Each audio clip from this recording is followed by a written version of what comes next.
Di balik senyum diplomasi dan slogan kebebasan, Amerika pernah tersandung oleh bayang-bayangnya sendiri, Iran Contra Affair, sebuah skandal yang membongkar wajah gelapnya ketika idealisme digadaikan demi kepentingan tersembunyi dan hukum dipelintir atas nama politik luar negeri.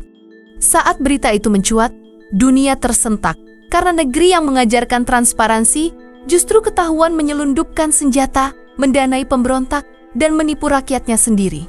Inilah kisah ketika sang penjaga moral dunia dipaksa menatap cermin dan melihat kebusukan di balik benderanya yang berkibar megah.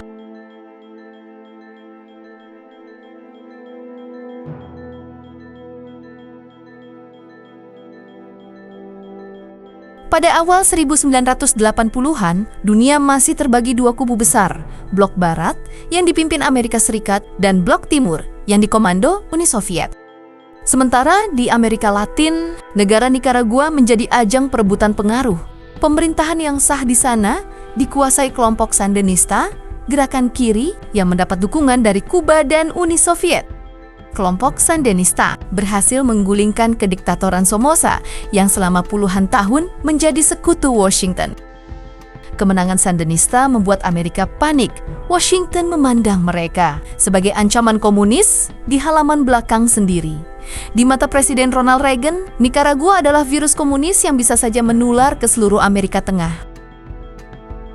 Sebagai tandingan, Amerika membentuk kelompok kontra, kumpulan milisi anti-Sandinista, dan dilatih oleh Badan Intelijen AS.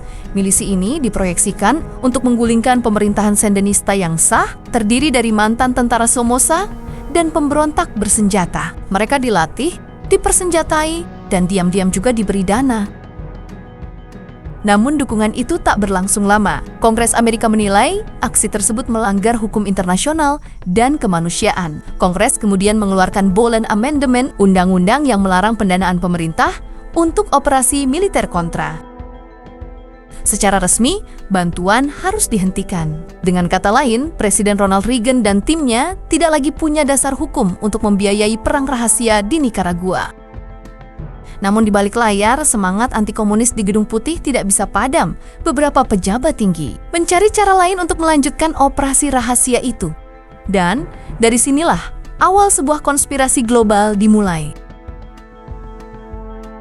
Di saat bersamaan, Timur Tengah sedang bergolak oleh perang Iran-Irak antara 1980 sampai 1988. Sementara Iran, yang baru saja menjadi Republik Islam, setelah menggulingkan Syah Muhammad Reza Pahlavi yang pro-Amerika, dianggap musuh utama Washington, Amerika bahkan memberlakukan embargo ketat terhadap penjualan senjata ke Iran sejak 1979. Namun pada kenyataannya, sejumlah pejabat pemerintahan Donald Reagan justru menjual senjata ke Iran secara diam-diam. Alasan yang dikemukakan adalah kemanusiaan. Iran diakini dapat membantu membebaskan sandera-sandera Amerika yang ditahan kelompok pro-Iran di Lebanon. Tapi di balik slogan itu, ada tujuan lain yang jauh lebih kompleks. Hasil penjualan senjata tersebut dialirkan untuk membiayai kelompok kontra di Nicaragua, secara langsung melanggar hukum yang dibuat oleh Kongres sendiri. Inilah yang kemudian dikenal dengan nama Iran Contra Affair, perpaduan dua operasi gelap yang sama-sama ilegal, disatukan oleh satu motif, melindungi pengaruh Amerika dan menekan komunisme dengan segala cara. Rahasia besar ini akhirnya terbongkar pada November tahun 1986. Oleh majalah Al-Shira dari Lebanon, media itu melaporkan bahwa pejabat Amerika diam-diam menjual senjata ke Iran. Berita tersebut meledak seperti bom politik di Washington. Awalnya Gedung Putih membantah, namun penyelidikan jurnalis dan Kongres segera menemukan bukti kuat. Transaksi senjata bernilai jutaan dolar, jaringan perantara internasional, serta aliran dana mencurigakan ke kelompok kontra. Ketika komputer pejabat tinggi militer bernama Oliver North disita, ribuan dokumen rahasia terungkap. File itu menjelaskan skema transfer dana, catatan komunikasi, hingga catatan pribadi North tentang pertemuan dengan pejabat tinggi Gedung Putih. Seluruhnya menjadi bukti tak terbantahkan bahwa pemerintah Amerika telah melanggar hukum dan menipu publiknya sendiri. Kongres Amerika kemudian membentuk Komisi Tower pada tahun 1987 untuk menyelidiki kasus ini. Hasilnya mengejutkan, pemerintahan Donald Reagan dinilai gagal mengendalikan bawahannya hingga terjadi penyalahgunaan kekuasaan dan ada pelanggaran serius terhadap undang-undang federal.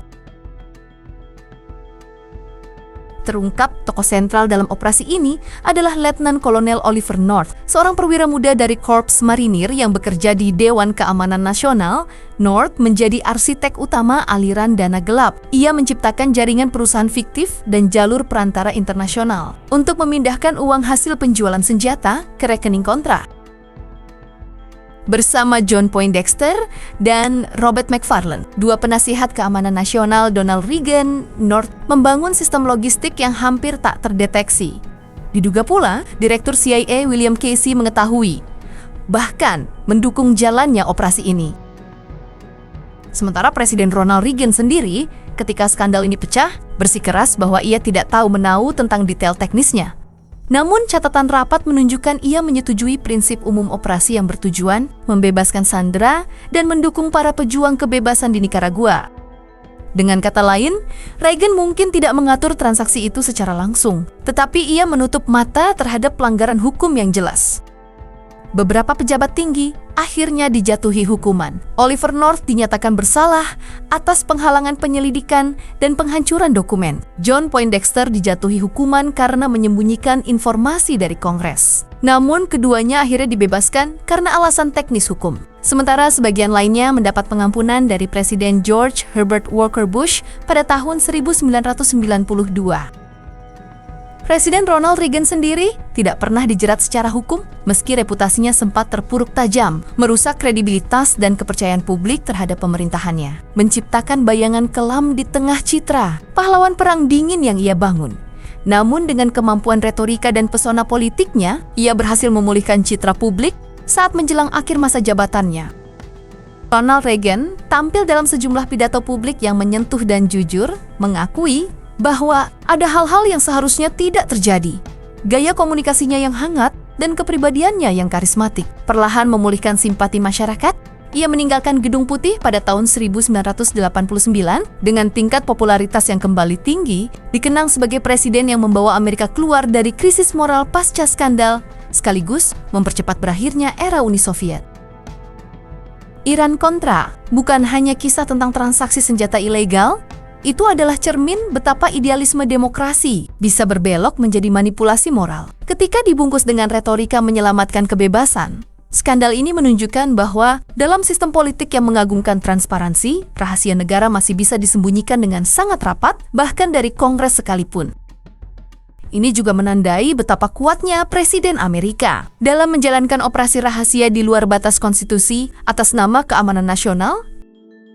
Bagi dunia, Iran-Contra menjadi bukti nyata atas politik dua wajah Amerika Serikat. Di satu sisi mengaku sebagai pembela demokrasi dan hak asasi manusia, namun di sisi lain bersedia menjual senjata ke musuh dan mendanai perang kotor demi mempertahankan pengaruh geopolitiknya.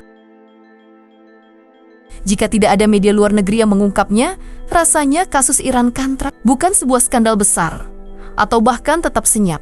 Nyatanya Donald Reagan aman-aman saja dan pelaku lain, meski ditahan, juga dibebaskan. Skandal ini juga memperlihatkan bagaimana kekuasaan mampu bertahan meski moralitasnya runtuh. Setelah badai mereda, Ronald Reagan tetap meninggalkan Gedung Putih dengan popularitas yang tinggi, sebagai bukti bahwa narasi patriotisme seringkali lebih kuat dari kenyataan yang pahit.